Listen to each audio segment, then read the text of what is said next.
Are you tired of the marketing roller coaster? The leads come in, you pay the bills, but the moment you stop, you're right back to square one. Today, we dismantle that broken model. I'm sitting down with Sara Nay, the CEO of the legendary Duct Tape Marketing, and she's here to reveal her anti-agency model, a framework designed to help you stop renting your marketing and start building a predictable growth engine that you actually own. You're about to learn why strategy must come before tactics and how to finally take back control of your lead flow for good. This is for any builder, any business owner ready to start a system for predictable, profitable projects. Let's dive in. You're listening to Beyond the Bid, the show by Go First, where we share the systems, sales strategies, and practical AI for builders. Keep listening to learn how to win more of the right projects, boost profitability, and scale your company beyond the bid. All right, and we're live. Today's guest, we have Sara Nay. I hope I'm saying that right, with Duct Tape Marketing. And so welcome to the show, Sara. Thanks for being here. Thanks for having me on, Grant. Absolutely. Before we hit the record button, we were briefly chatting about just, where we're at, where we're located in the world, and just how small of a world it is, saying that I'm currently in Fort Collins and you're alumni from the school here. It's a great city. I loved Fort Collins. Yeah, it's a fun spot for sure. But you're out in Boise now. Yes, the weather's now as good here in Boise as it is in Fort Collins. That's one thing. We're outside. But it sounds like the skiing is top notch with being 35 minutes away from the slopes. That's killer. Yeah, Bogus Basin is here, so it's open year round, which is great. So they have skiing and then they have mountain biking in the summertime. And yeah, as you said, it's 35 minutes every day, which you can't beat. Yeah, that's insane compared to the, 4 hours that it is from Fort Nowhere in Colorado. Yeah. Yeah. Well, so today we just kind of wanted to chat a little bit about like your new book that you released not too long ago. And then, this is a topic that a lot of builders and really just business owners struggle with, which is this concept of, do I need to hire a marketing agency? Do I need to look outside of, my own skill set or my team's skill set to get a better handle on leads and lead flow as a whole?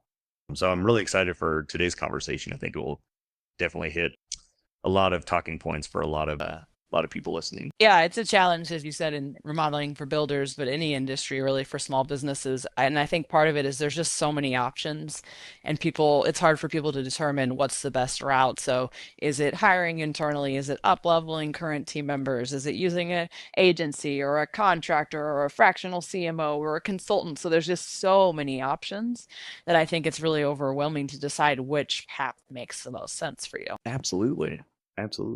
So to kick things off, do you mind if we just kind of hear a little bit about your background, origin story, and how you got into this, gigantic worldwide industry known as marketing? Yeah, it is a gigantic world right now. It feels bigger than ever. So I've been at Duct Tape Marketing since 2010. I started as an intern and then from there moved to all different roles in our business. So I was community manager at one point, account manager for our clients, fractional CMO for our clients. I moved into operations. And then this last December, I stepped into the CEO seat at Duct Tape Marketing. And so a lot of what I talk about in my new book, Unchained, is I've experienced all different roles within a marketing agency. And in those shifts and different roles, I've, worked with all of our team, obviously, but I've worked with hundreds, if not thousands of small business owners at this point. And so I've seen a lot of challenges in both the agency side of things when it comes to marketing, but also the small business side of things as well. And so I really wrote the book to help uncover some of those challenges, call out some of those challenges, but create a clearer path moving forward for the small business owners. I love it. Absolutely. That is the roadmap that is definitely something that a lot of business owners are just missing nowadays. I mean, there's so many rabbit holes you can find yourself going into with branding and marketing. And so having just a structured resource, I'm sure, is incredibly helpful. Yeah, it's just as we joked earlier, like marketing is so complex because, as you said, there's branding and then there's growth and there's customer strategy, there's retention. Like there's just so many different components of marketing, and now layer on AI, Yeah. it's more complex than it ever has been before. And so, what I talk a lot about in the book, though, and this is something we've been doing at Duct Tape Marketing since I've been part of the company in 2010 is, where people struggle is they start with thinking about they start thinking about tactics before they take a step back and actually map out the business and the marketing strategy. And so when you take a step back and actually map out the business and marketing strategy, that will then tell you who can get all of this stuff done because you know what you're prioritizing. So that's really the team strategy from there, and then you can start moving into execution. And so again, I talk about that a lot in the book because a lot of the challenges when it comes to small business marketing is people just dive into the tactics or the who without doing that deep work on the front end. Yeah, absolutely. Kind of like a Simon Sinek approach, like starting with why and then, getting more granular into the tactics. Exactly. Because like I said, a lot of people will be like, oh, a lot of small businesses, and I'm not saying they're doing anything wrong. There's a lot more, there's a different approach. But a lot of small businesses will say, okay, I'm going to bring in an agency, let's say, and I'm going to tell them that I want paid ads and my website updated and some email marketing done. And so then the agency will come in and just start executing on that. But the pieces that is missing is the strategy behind it. Like, do paid ads even make sense? And if the answer is yes, then what are you going to do with those paid ads? Like, who's your target market? What's the messaging you're going to lean into? What's the customer journey you're guiding people on? And so, in order to do any tactics correctly and effectively, you really need to have the strategy behind them first. And when you create that strategy, it then will tell you, okay, we've put in the work, we've created the strategy, we understand we're going to do these 4 to 6 things over the next quarter and these reoccurring things over the next quarter. Now you can answer, okay, does an agency make sense? Or do I have someone on my team that I can up level using maybe AI to layer below them? But until you know what your biggest priorities are and what you're going to do on a recurring basis, like you can't start with bringing in an agency and directing them. It just causes a lot of confusion and complication and wasted money over time as well. Oh, absolutely. Huge waste of money if you don't really have an understanding of what you're paying for or what the overall goal is. Yeah, absolutely. Good. I think you hinted at it, but with the book that you wrote, writing any book is not an easy undertaking. What inspired you to put pen to paper and actually write Unchained? Yeah, it's been on my mind for a while. So our founder is John Jantz at Duct Tape Marketing. He's written a number of books over the years. Duct Tape Marketing was his first book, and he's written several since. And so people have been asking me for a little while, like, when are you going to write a book? Especially now that I stepped into the CEO seat. And I honestly had started and stopped books over the years, and I just never felt that motivated to get it across the finish line because honestly, it is a lot of work. But with what I'm seeing right now in the small business space, with the evolution of AI, it felt like I needed to write this book finally. And so that was enough. It moved from a want or being told I need to actually me realizing that I need to. And so that was enough to get it across the finish line. Oh yeah. So that brings up a pretty interesting point though. There's so much literature and so much content out there for builders and business owners. Yeah. It If you were to, just quickly, I guess, answer a quick question on like why this book, right? Why not only why did you decide now is the time to write it, but why is now the time that a small business owner should actually pick it up and go through it and start to understand, what you've put into it? Yeah. So small businesses it's always been complicated when it comes to marketing. But as I mentioned a couple times, now AI is being layered in. And so what I'm seeing is a number of small businesses bringing in AI platforms without actually taking a step back and doing the strategic work on the front end. And so maybe they've paid agencies over the years for things like paid ads management and SEO and content production. And so they decided, now that AI is here, we can start bringing this stuff in house and have our team execute on it. But they're bringing in these AI solutions. And I think I saw a stat like 91% of businesses believe AI solutions will help make an impact on their business, but only a small percentage of those have actually made an impact at this point. And that's because they're bringing in these solutions without the strategy and without the plan in place. And so now small business marketing is just messy at this point. There's a lot of people that are overwhelmed, they're confused, they're making a bunch of noise, they're not actually moving the needle, their SEO is no longer working. And it's because, it's this weird kind of time frame we're in where people thought they could bring in AI solutions to make a difference, but they're proving that they're not making as much of a difference as they thought they could. Also, we're a marketing agency ourselves at Duct Tape Marketing, and we've been in the agency space for over 31 years at this point. We also certify and train marketing consultants, agencies, and fractional CMOs in our approach. And so we work with a lot of people in that space. And I see also agencies resisting change at this point because they're afraid of being replaced by AI.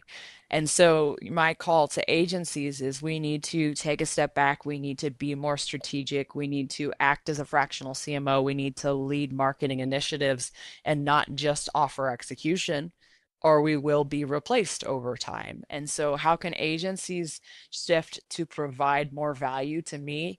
That's leaning into strategy and leadership. But then how can small businesses be actually effective with bringing in AI?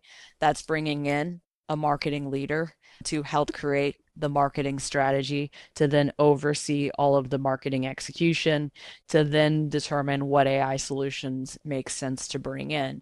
And so I talk about the anti-agency model in my book.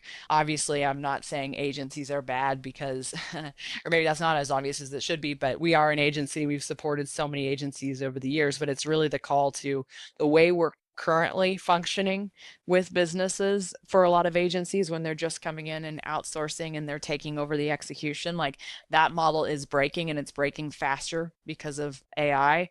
And so again, I think the best path forward is agencies being more strategic and higher level, and then even helping their clients bring in AI solutions strategically, and even training their internal team to execute on the AI solutions. I love it. Yeah, absolutely. I think there's so much value around, it's I think it's kind of a testament to, well, just human nature, I guess. We've all, the silver bullet theory has always existed, right? Like Yeah. the magic pill. I Yes. think AI is just the new version of that for a lot of businesses where Yeah. they think that oh, let's just buy it, we'll bring it in, and then it will fix everything. And in reality, it just becomes another tab in your browser that you never use unless you have a strategy behind it and have implemented it correctly. Yeah, and there's a couple parts to that strategy. It's creating the business strategy, the marketing strategy to determine what tools you should bring in. So that's like the first part, because what I see is people just bringing in tools and then like figuring out how they're going to use them. So first you have to put in the work to determine what tools to bring in. And then let's say you decide you want to bring in like a Chat GPT or similar tool. Then you need to take time to train ChatGPT on your business strategically. And so that's the next step. You identify what, and then you spend, maybe even up to 30 days training ChatGPT before you do anything with execution, where you're feeding it everything. So your company, your mission, your vision, your values, your ideal clients, your core messaging, sales call recordings, client interviews, leadership stories. And so giving ChatGPT all of that information, and then you're ready to start thinking about, okay, now that ChatGPT understands my unique business, my tone of voice, my ways of doing things, how we want to be seen by the world, then you can start, having ChatGPT to do things like assist you in content creation or whatever you've brought in the solution for. But also when you start executing in something like a ChatGPT as a business or a team, you then need to have processes and systems in place and guardrails and regulations on how you're going to use the tools. Because if you go through all of these steps and you identify what tool, you train it properly, and then you put SOPs and processes and all that in place, like you will get a lot more consistent content moving forward or deliverables moving forward within these platforms. And so I see a lot of businesses like they're just missing like all of those steps or at least one of those steps. And so, when they get to the execution phase within AI, like there's, maybe they have one team member that's like representing and producing content on brand, and then they have another team member that's just like over here doing their own thing. And so everything is inconsistent, and it's just kind of generic content fluff. And so you really need to go through all of those steps to then be able to be consistent and actually make an impact with the solutions you bring in. Yeah, absolutely. And, I'm right there with you. I've seen that happen in more orgs than one, where Yeah. basically you have, one user who has custom prompts and custom GPTs and everything, and they're very dialed in with brand and voice style guide and everything. Yeah. And right next to that person is somebody who has no structure, and they're just, trying to crank out as much content or whatever it is that they're doing. So for those who are listening and watching this, I guess, what are three quick, like, tactical takeaways that they can start to deploy to really help streamline that, to help, set those guardrails, put more process in place, and even maybe create an SOP or two around how to, deploy AI correctly? Yeah. I wish it was quick and tactical when it comes to this. I mean, it is a bit of heavy lifting, but my argument is it's going to set you up for long-term success if you go through this process. But, the steps that I would work through is creating your business and marketing strategy. Like that's always the answer first. And so that's things like, what's your current revenue? What are your growth goals? What's your mission, value, vision, all of those things. But then after you answer those questions, they're more business strategy questions. It's okay, what are you trying to do from a marketing perspective? So who are your ideal clients? What's your core message? What's your customer journey? What are your growth priorities over the next quarter? And then putting that all into an execution calendar. So starting there is step one. And then after you've created that, then think about your team. So who do you currently have on your team that can handle a lot of this stuff? And then where are your gaps? And then starting to do an analysis of how are you going to fill those gaps? Is it an agency? Is it a fractional CMO? Is it a contractor? Is it a part-time employee? Like, you can answer those questions at that point. So that's, the first few steps. And then it's, analyzing what are the AI solutions that you can bring in from there. So again, it's not really a quick tactical thing. And I know how you were going to ask me that, but it's not really a quick tactical thing. It's more of a strategic Yes. heavy lift that then you can move into the tactical steps from there. That makes sense. Absolutely. Yeah, it is. It's a big process, when it's done correctly. I think you nailed it. That's actually the issue, is speed, and just trying to, turn this thing into the quick golden goose. It doesn't work that way. It's actually you need to have like a process and can't say that word, methodology behind it, Yeah. in order for it to actually scale and be sustainable over time. Yeah, and that's where I think like the mindset shift needs to happen with AI. It's not how can we be faster, how can we be more productive? Like, yes, AI can assist in that stuff, but the way to think about AI is how can I elevate the humans that are on our team to do better work? And I think when you have that mindset shift, it helps you think about AI a little bit differently. And one of the exercises that I recommend going through is doing a bit of audit of your time and everyone else's on your team's time, and analyze where you're spending most of your time, and so listing out all the tasks or skills that you're doing on a regular basis. And then from there, look at your list and identify what's increasing in value because of AI, what's staying stable, and what's decreasing in value. And then looking at the things that are decreasing or staying stable, and think about, okay, can we bring in AI solutions to help us on these things so I can spend more time on the things that are increasing in value. And so I think when you go through that exercise, it helps you as the business leader understand your time and your team's time, but it also helps everyone on your team understand that you're not just trying to ask them to work faster or harder or create more output. You're having them think about how can they elevate and really future proof their careers moving forward, which is a really important thing for everyone to be on the same page, because you'll find, in your company, if you haven't brought in a lot of AI solutions yet, and then you start bringing or talking about them, there's going to be people in all different areas. Some people are going to be like, yes, my job's going to be so much easier. Some people are going to be like, oh my gosh, they're going to fire me because they're trying to replace what I'm doing.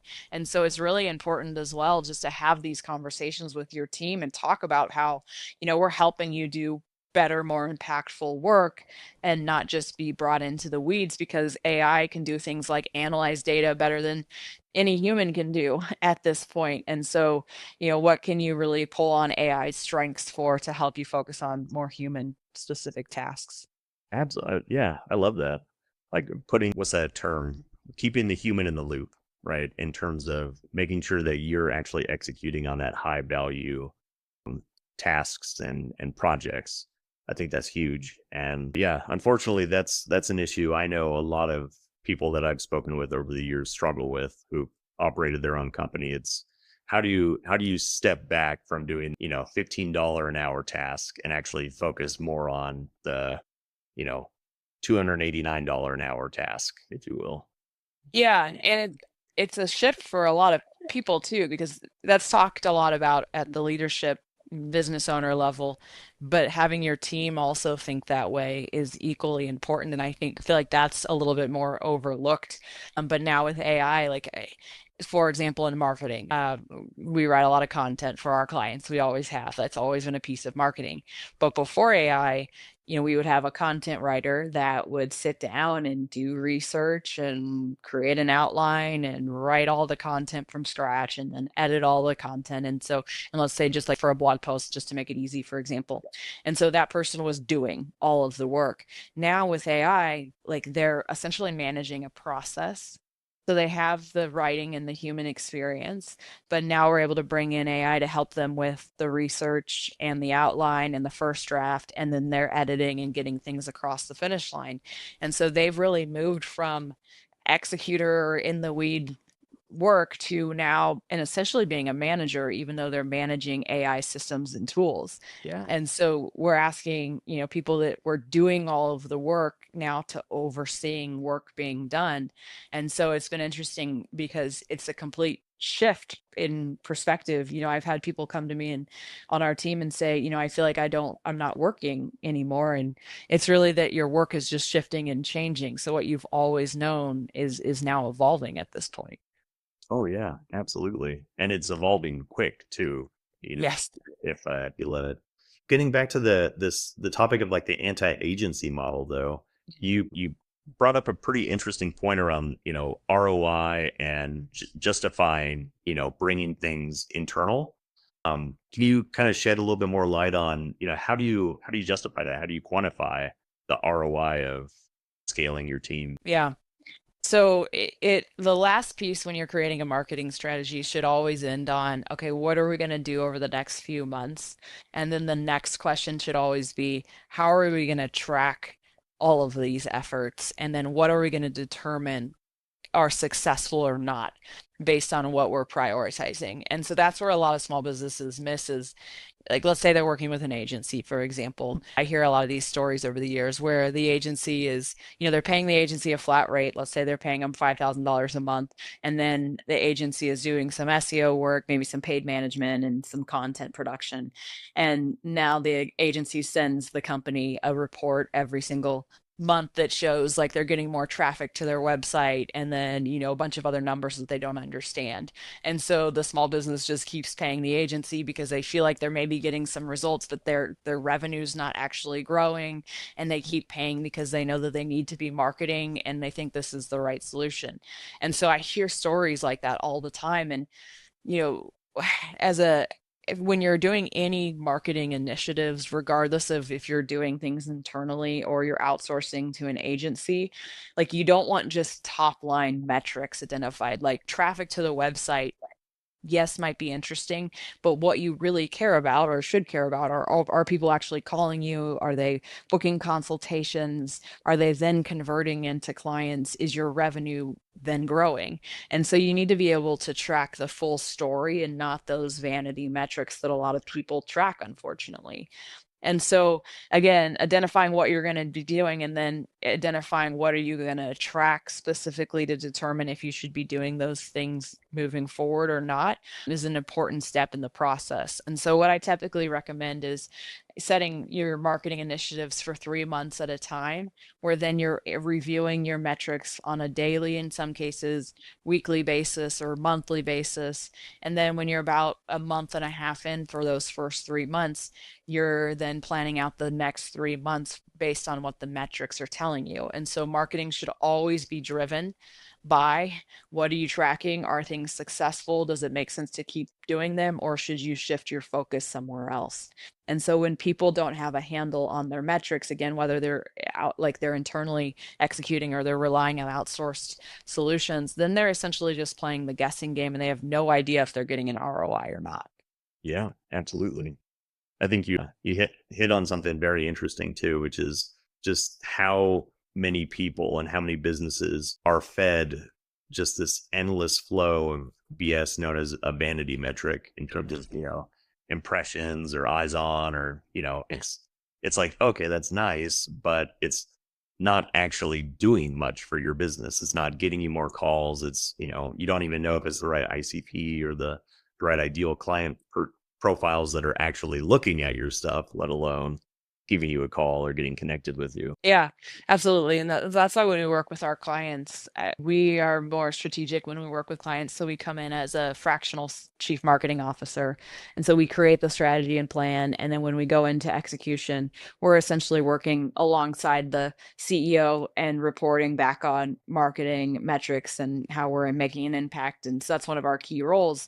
But I share that because then the CEO or founder or whoever we're working with directly is then reporting back their revenue numbers and their growth to us as well. So it's a bit of a partnership in a way. Like we're reporting like this is what we're seeing, and this many people booked consultations, or this many people called you from the ads, and then as a business owner, you need to report back to the marketing solution that you're working with. Okay, out of those phone calls, X amount actually turned into clients and X amount didn't. And these are the reasons they didn't. They weren't a good fit, or, whatever the reason might be. But it needs to be a two-way communication street with the marketing team, reporting on what they're saying. And then the business owner or whoever's internal at the business reporting back, okay, and this is actually what happened from a revenue perspective. Oh yeah, absolutely. If you can tell that whole story from, ad copy or ad click all the way through, sentiment analysis and the actual conversation that hopefully led to a sale, huge, especially for, just like you said, keeping that relationship alive. Whether it's through a marketing agency or just an in-house marketing person and the CEO. Yeah, and it's the only thing that's going to tell you if you should keep doing the tactic or not. And so if you're not able to say, we spent this much on paid ads and these many people booked calls and these many people turned to clients and it increased or it turned into this amount of revenue. And so this is our return on spent. Like if you can't tell that whole story, again, you're essentially playing a guessing game with your marketing and with your money and with your time and with your people. And so it's really important, like if you're going to determine we're going to do paid ads or we're going to do SEO or we're going to do social media or whatever, we're going to focus on email marketing. It's okay. That's great. How are we going to determine if this is successful or not? And how are we going to shift and evolve? And so let's say you launch paid ad campaigns and you're not hitting, your successful mark 2 months in, paid ads do take some time and learning, getting up to speed. Like then you need to answer the question of like, do we need to adjust our strategy on paid ads, or do our clients just not react or relate to paid ads, or is it too expensive based on the competition? But if you don't have that tracking and those goals set up, again, you're just kind of guessing and winging. Yep, absolutely. Well, this is great. Huge takeaways, especially, just in the world of small business, like everything is moving so quick. So just to give yourself a little bit of a grace period to set strategy first and to actually understand what is the actual goal I'm trying to do here before just diving into the rabbit hole of, implementing AI, or the rabbit hole of ad spend, or, a webinar or whatever it is. Yeah. So I guess, summer, or if you can just, what's one thing that a listener or a viewer, if they're a small business owner or they're just part of a company nowadays, what's one thing that they could implement or take away today to start making, more gradual changes? Yeah, absolutely. And what you just did there, I think is so true. Like if you're feeling overwhelmed, you're not alone. Marketing is complex right now. And so really the one thing you can do is to take a step back and pause and think big picture. Like that is my best advice at this point. Don't just keep executing. Don't just keep spending money. Don't keep doing tactics, and don't spread yourself too thin. Like take a step back and answer some serious questions like, what's our revenue? Where are we trying to grow to?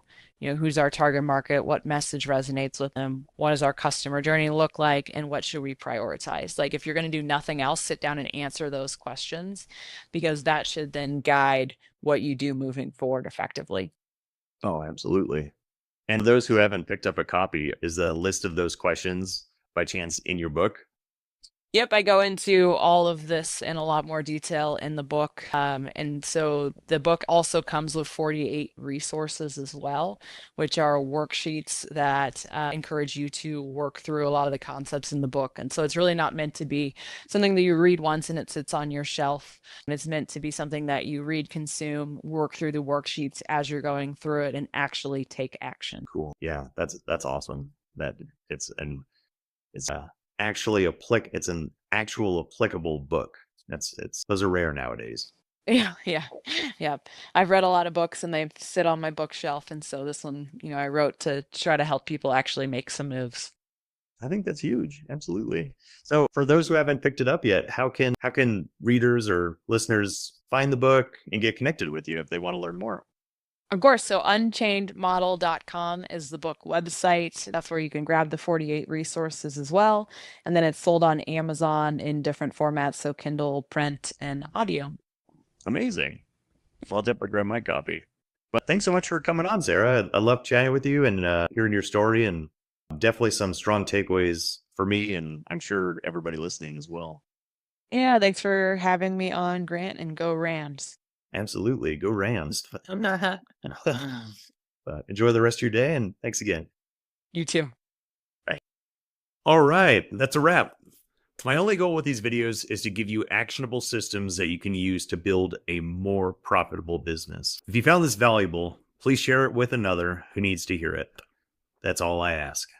And if you haven't already, hit that subscribe button so you'll never miss another episode. Until next time, remember, systems scale success.